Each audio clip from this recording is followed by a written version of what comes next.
Rudy Giuliani coming back here. Vegas Take, obviously in the news over the weekend. Chris Wynn in for Brian Shapiro and J.D. Sharp, along with Pat Casale here live in studio.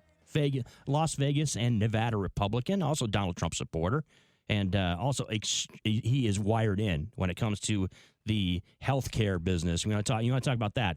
Pat Casale is your guy, and so we're very fortunate to have him in studio here once we start getting into the nitty-gritty in that area as well. 702-257-5396 is the phone number here. You're live on the Vegas Take. You can also catch us streaming on our YouTube channel at the Vegas Take, so you can also tell whether or not we have faces for radio or not there on the YouTube channel. So, of course, Perfect face campaign radio. doing a great job with that. So we're keep getting your Monday rolling here. Of course, so much to talk about regarding the impeachment process, and of course, we've been discussing the 2020 election. Right? What is it going to look like as we start getting into the months here of the election process and the election cycle, and what the Democrats have to offer there. So it's going to be extremely interesting to see what goes down. And I believe we have on the phone lines now.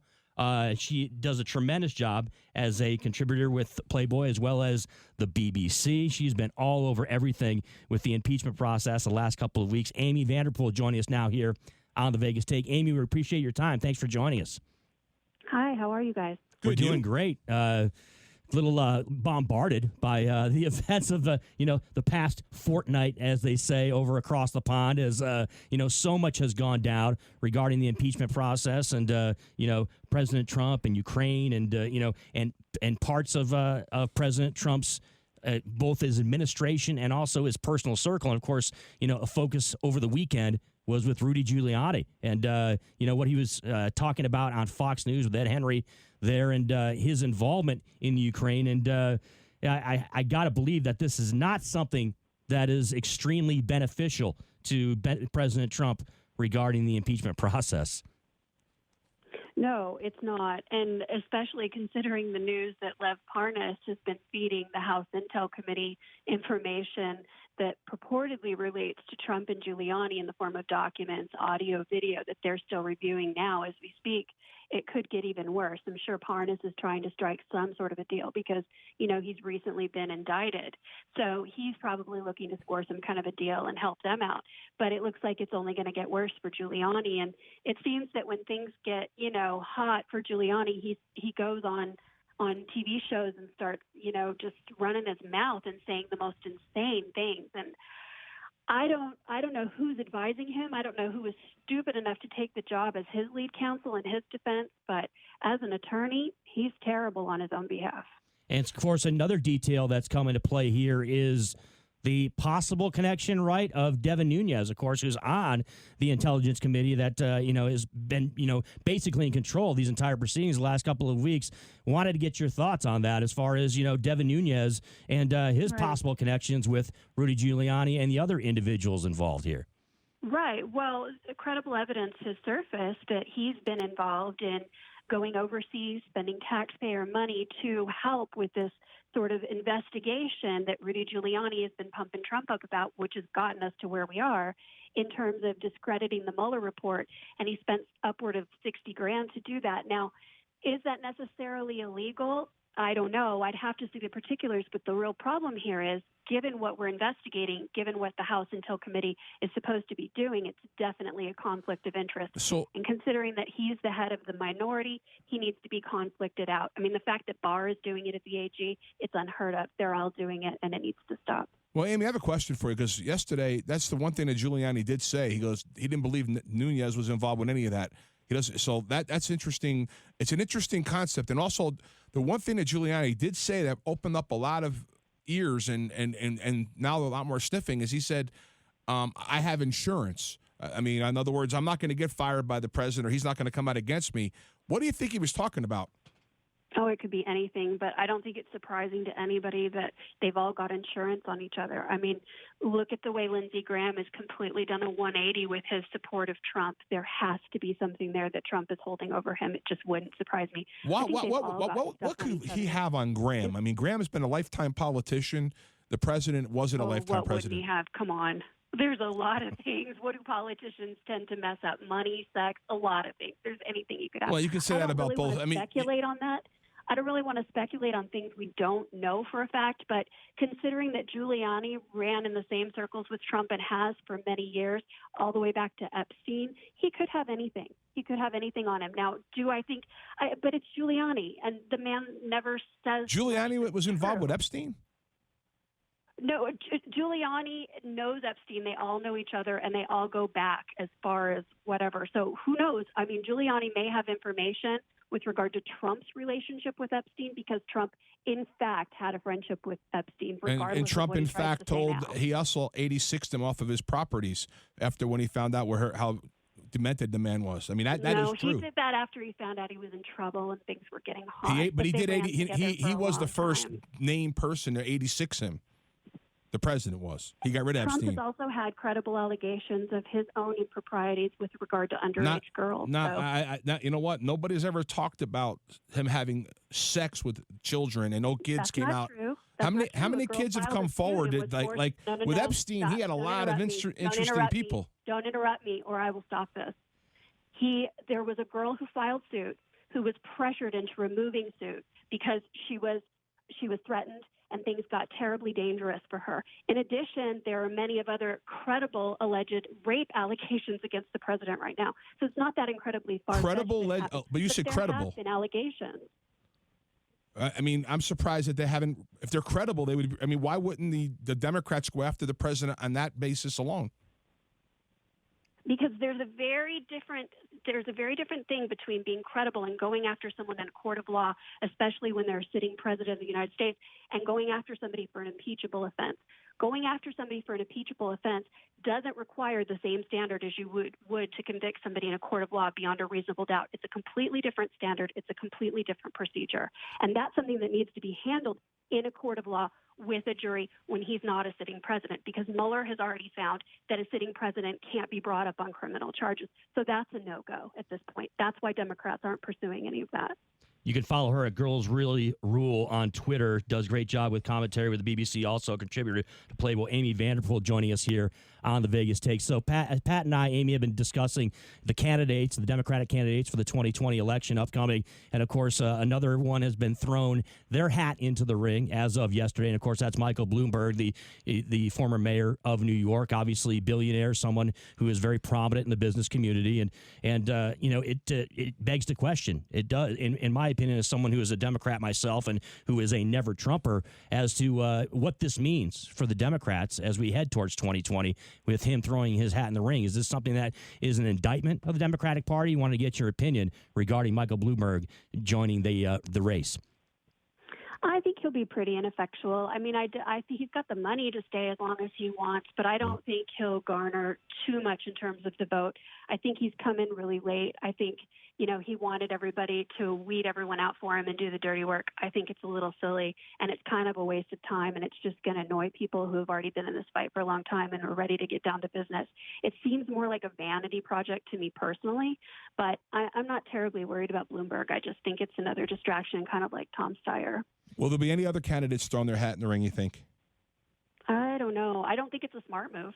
I think if they want to have a chance politically, down the road to do anything, then it's not a terribly smart move. But who knows with Bloomberg? I mean, his motivation may be actually to promote something else or to do something else and to get attention for something else. So, if they're looking to get attention for down the road, or they're looking to get a quick buzz of energy and they're not intending to go very far, sure, depending on people's motivations. But it just seems silly to me at this point. Well, he won't be on the debate stage, that's for sure. Not for a while anyway. Yeah. So, Amee, one of the Agreed. Democratic, obviously the front runner right now for the Democrats is Joe Biden. You had an interesting tweet today where you talked about, basically breaking news out of his campaign. Now, when we think about Joe Biden, we think about someone who gets a tremendous support when it comes to the African-American community, right? As far as all the Democrats, there's no question. I think that he's cornered that market when it comes to the African-American community. Now, not so much the case, I guess, now considering the Latin American community. Yeah, well, I'm not too sure. I think Kamala Harris has a pretty good line on the African American community. Cory Booker's doing well, too. So I don't think that's completely bought and sold yet. I think everybody's kind of pushing and still a little viable. I mean, people are clearly more viable than others. Buttigieg is having a really hard time with that demographic. Right. But, yeah, this news is interesting because it shows that, and I'm not anti-Biden. I'm not a fervent supporter of him, but I think it shows that, people aren't happy. And the thing is that you have a huge Latino contingency. And if people aren't getting represented or they're underrepresented, you really need to take a look at it. And for a female Latina operative to take this stand now and to make the public statement, then things needed to be kind of going the really wrong way for her to speak out and say, this isn't okay. Now, again, that doesn't mean things are over for Biden. It just means, reality check. You need to do better in that area. And we need to know what's really going on. And you need to make sure that, you're really looking to represent everybody. What's your take on Mayor Pete's rise? I mean, Mayor Pete is rising, and I actually said that a few weeks ago. Of all the candidates, he seems like he's got the most ability to rise, and he speaks very well. He's much more to the center. What's your take on him? I like him a lot. I think he'd be an excellent candidate for a vice president because if we pull him to run for vice president, he's not coming out of a major Senate seat that we need. And, the people, he's mayor now. So I'm concerned that he doesn't have the national experience that somebody needs. And I think Buttigieg is incredibly well-spoken, and he moves people with the way he speaks, and that's really important, and that's really critical at a time like this when everybody seems so frustrated. I'm not sure his trajectory is like up still. It may be that he's sort of hitting his peak, but we'll have to see because, with politics and the news cycle, things move so rapidly and things change on a dime depending on, who falls down on one day and who goes viral the next. So you never really know. I mean, nobody's out. Nobody's necessarily shooting up. They all seem like they're all neck and neck right now, like 5 or 6 really strong contenders. So, anything can happen, but I'm definitely watching him in Iowa because that's going to be, a really good shot for him. If he rolls in Iowa, do you think the momentum will carry him to other states that follow? And do you think, what maybe. states do you think he could really be strong, like California? Do you think he could win South Carolina or go back to the Big East like Vermont and New England area? I mean, what do you think could happen if he wins big in Iowa? The thing that's so tricky is these first few are so different. Somebody who takes Iowa isn't necessarily going to just roll into New Hampshire as easily. And I think that everybody is so neck and neck that I think we're going to look at these first 3 primaries, and you're going to see a lot of people splitting. I think it's going to go in different ways to different people, and I think that it's going to keep people in the game longer. In terms of California, I don't see Buttigieg. I honestly don't see him staying in the game that long to take California, but, crazier things have happened. If he takes Iowa, it's not necessarily a guarantee that he's going to roll straight through New Hampshire, not with the competition of Bernie and Warren in that state. And he's got a lot of competition still in Iowa. Iowa is favoring really heavily for Warren right now, and Biden's not too far behind. So, anything can happen still. It's kind of exciting. You can follow her at Girls Really Rule on Twitter. She does a tremendous job with as a commentator with the BBC and also a contributor to Playboy. It's Amee Vanderpool joining us here on the Vegas Take. Amee, we appreciate you spending some time on a Monday, and I'm sure, look, it's going to be great to talk to you again soon. And Brian and JD, they'll be back in the mix here after the holiday week and get a chance to get more of your insight when it comes to both these impeachment proceedings as well as the 2020 election. Happy Thanksgiving to you both. Have a Happy great Thanksgiving, Amy. Enjoy Appreciate your it. family. Bye-bye. Yeah. Amee Vanderpool there from the BBC and, of course, contributor to Playboy. So, look, I mean, she's obviously adamant. And, Pat, you guys got into it a little bit. She's not a Donald Trump supporter by any stretch of the imagination, as am I not. But, look, when it comes to these 2020 candidates, I'm telling you, this is the mentality of everybody that's not a Donald Trump supporter, okay? Whether you're a Republican that doesn't support him, whether you're an independent, whether you're a Democrat, or you're a never-Trumper like myself. The mentality is this, okay? It's that we need to right the ship. That's what we're thinking. That's what Democrats... When you say right the ship, how do you right the ship? I'm telling you what the perspective is from the people that do not support President Trump. I'm just talking... I'm not talking about that. I agree with you. The 2020 election is about is about But righting the ship. You say right the ship. Yeah, Talk to me where the ship is. What I mean by that is that it's been a crazy 3 years. There's been How's the economy? The economy's been doing well. Okay, the economy has been doing well. How about jobs? The jobs have been on an ascension. How about home question. ownership? Home ownership, I'm not aware of the statistics. Okay, it's unbelievable. It's on the rise. So the point, manufacturing, and look, we get it. The economy is doing well. Okay, but just because the economy is doing well, are you? So what you're saying? You're attributing that all to Donald Trump? I didn't say Donald Trump being president for 3 years. He has a lot to do with it. That is why. How about China? It's like I use I use this analogy all the time. Yes. Okay, just because there's a marathon that goes on, okay, for 26 and a half miles, just because you rode in a cab for the first 24 and a half miles, He's not riding jumped in a cab. out of the cab and walked the rest of the way across the finish line, doesn't mean you get all the credit. But I'm not saying, okay? I'm not giving. His plan. Well, you're bringing up things that have happened in the country regarding the economy and the economy being guess good, what? and as if What's that's the most only important thing that matters. It's not the only thing that matters. When you listen to their messaging on the left, you're basically trying to tell people things aren't really going well. It's not true. The tax cuts didn't not work. necessarily. They did work. Not necessarily. In just my that. business alone, I'm going to give from a business perspective. I sell insurance to businesses. My business is up 70% in the last 2 years. Why? Because businesses have excess money and they could spend it on benefits that they weren't making before. I talk to other business owners in this community in Las Vegas, restaurant owners whose businesses are rising 25, 30%. Yeah. Why? Because people have money to spend when they go out to eat. If you don't have money to spend, guess what you don't do? You don't go out to eat.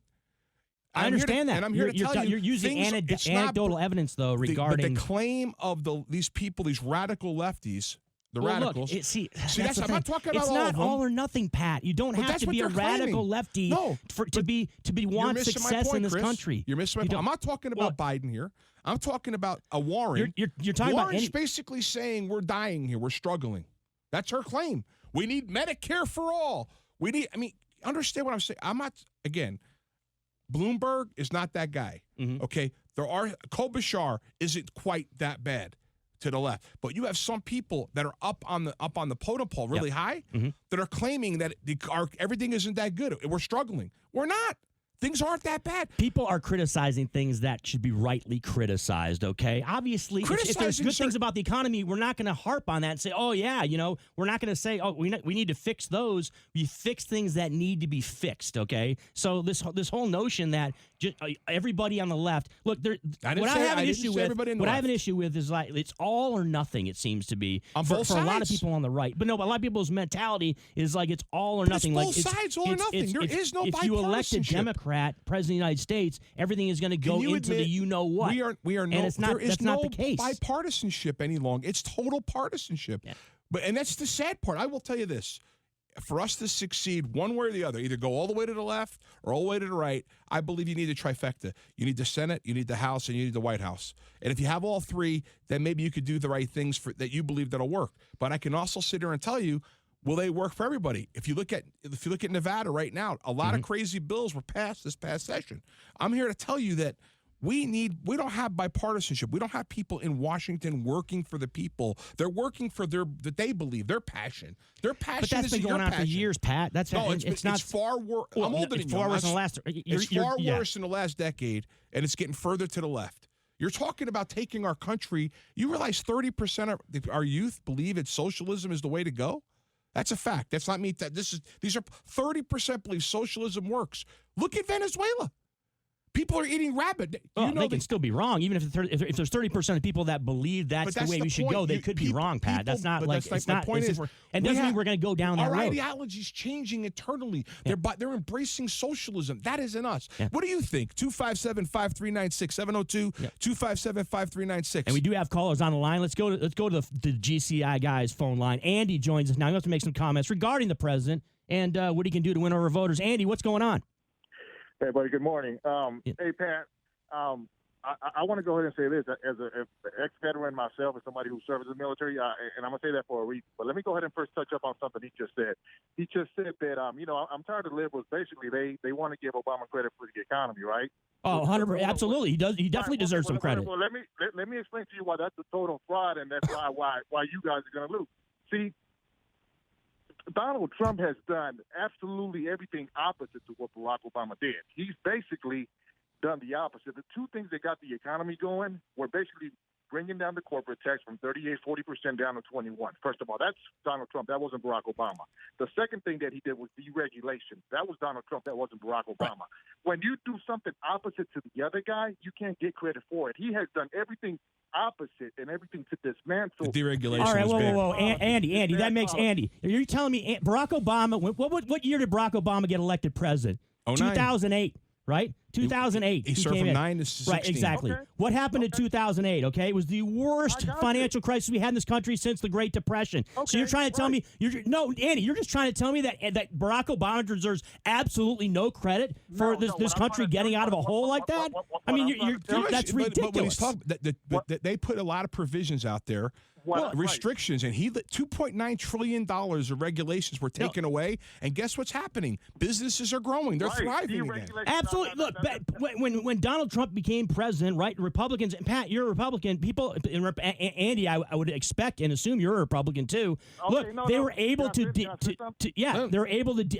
there's able to get deregulation out there. Okay, so there's no question that did help. That did goose the economy here in Donald Trump's presidency. But let's not get it twisted and say that the Barack Obama had nothing to do with the economy improving. Let him talk.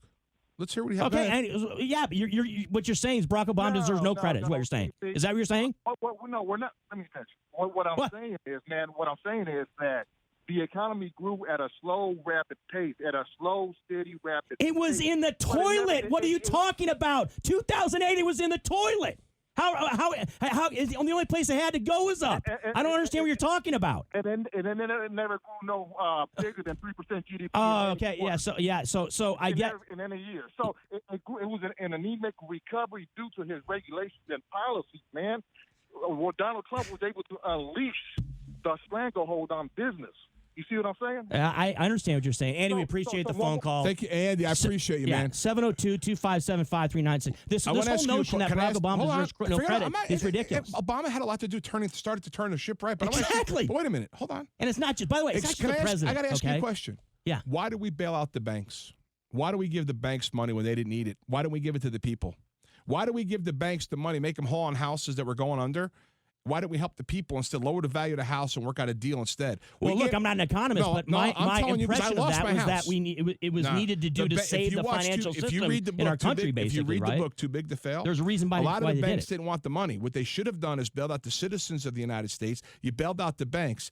So with the I don't know exactly how you do that. The banks got the money. They got made whole on the real estate. Mm-hmm. They moved people out of those houses, and they resold them. The bottom line is if you would have left people on those homes and you would have lowered the value of those homes equal to what where the market was, lowered the payments, and work out a deal over 10 or 15 years that if the economy turns around, if you sell that house inside of 10 or 15 years, we get our money back. If you live in the house beyond 15 years, you get to keep the money. Guess what you would have done? You would have kept people in their homes. The PTSD of losing a home would have been out the window, and a lot of good things could have happened. Let me say this.